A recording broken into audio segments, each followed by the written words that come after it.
Para vocês tem que estar oficial a inauguração da revenda de São Miguel, né?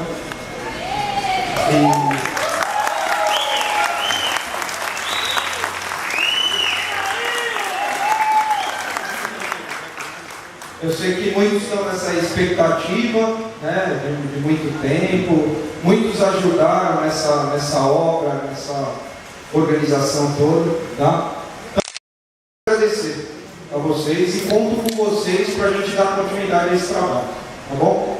Agora eu vou dar a palavra para o senhor Alcides, gestor aí da companhia, tá bom? Obrigado, gente.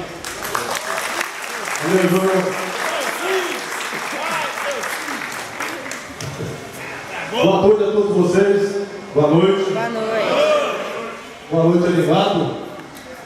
Tenho certeza que essa revenda aqui vai começar hoje. Os dois pés direitos na frente. É, Julião? Foram 6 meses de espera, ansiosa, mas hoje é dia. Tenho certeza que mais uma filha nasceu hoje, mais uma revenda, a caçulinha. Vai gerar muitos frutos. Então, parabenizo a equipe de vendas, já faz um trabalho aqui na região, já está sendo desmembrada da revenda de São Mateus.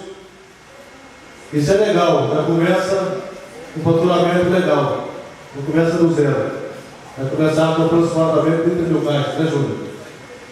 Uma revenda que já nasce fortalecida.